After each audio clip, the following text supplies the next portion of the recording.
بسم اللہ الرحمن الرحیم۔ اردو کی چوتھی کتاب کا 32واں پارٹ اور اس کتاب کا سبق نمبر 10 نماز حضر میں بیشی۔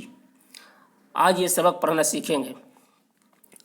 نماز حضر، حضر یعنی اپنے وطن پہ رہنے کی حالت کو حضر کہتے ہیں۔ سفر اور حضر، سفر جب اپنے گھر سے جب سفر پہ نکلے ہو تو اس حالت کو سفر کہتے ہیں، اور جب اپنے گھر پہ ہو تو اس کو حضر کی حالت کہتے ہیں۔ تو نماز حضر میں بیشی، بیشی یعنی اضافہ، مزید، زیادتی۔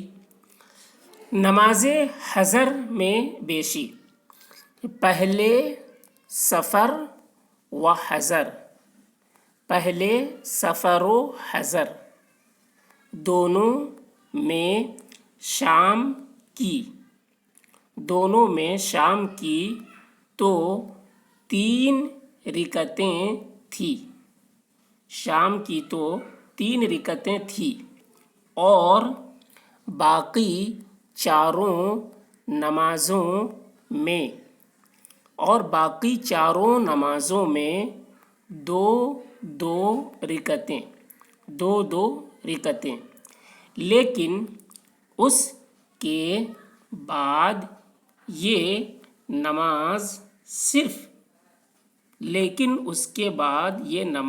صرف سفر کے ساتھ مخصوص ہو گئی، سفر کے ساتھ مخصوص ہو گئی، اور حضر کے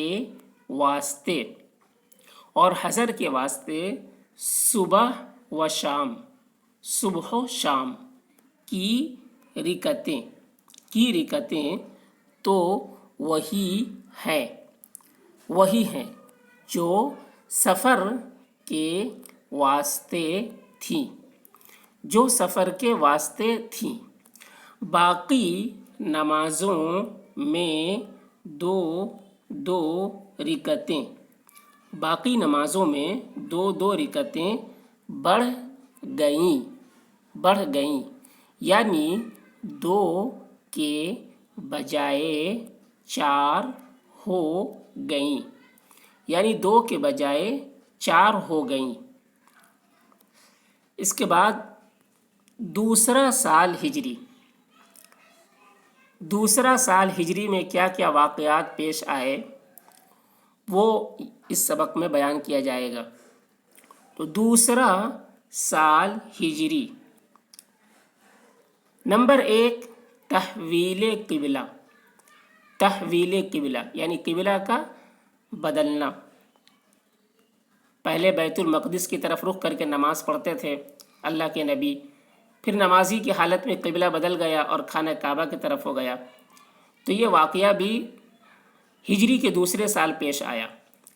ہجری کے پہلے سال جو واقعات پیش آئے وہ اس سے پہلے والے سبق میں بیان کیا گیا تھا۔ اب دوسرے سال جو ہجری میں واقعات پیش آئے وہ اس سبق میں، پھر تیسرے سال، اس طریقے سے صاحب کتاب نے جو ہجری کے مطابق واقعات اس میں لکھے ہیں۔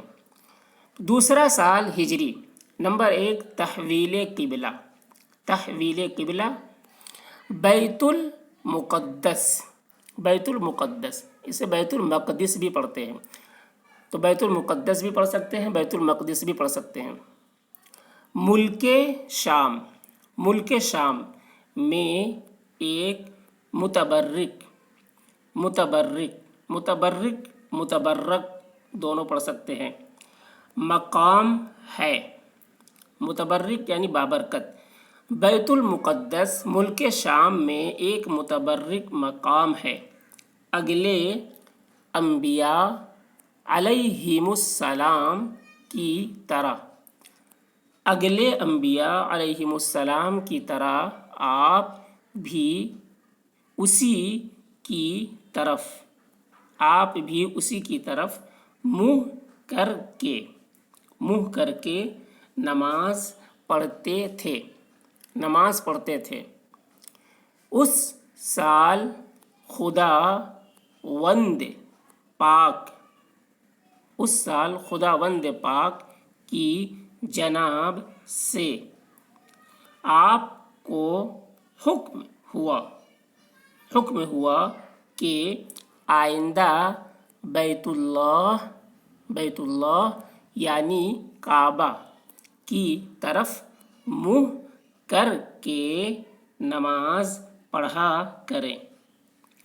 اس سال خداوند پاک کی جناب سے آپ کو حکم ہوا کہ آئندہ بیت اللہ یعنی کعبہ کی طرف منہ کر کے نماز پڑھا کریں۔ یہ حکم پہنچا آپ ظہر کی نماز پڑھا رہے تھے چنانچہ اسی حالت میں آپ صلی اللہ علیہ وسلم اور آپ کے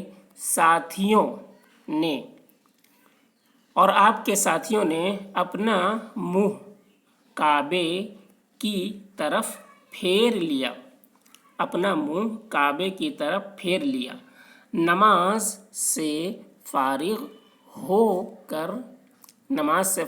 کر آپ صلی اللہ علیہ وسلم نے اپنے اصحاب رضی اللہ عنہم کو وہ آیت سنا دی جس میں خانہ کعبہ کی طرف منہ پھیرنے کا حکم صادر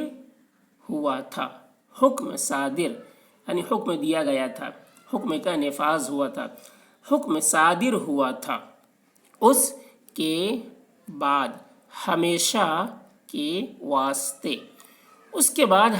کے واسطے کعبہ مسلمانوں کا قبلہ مقرر ہو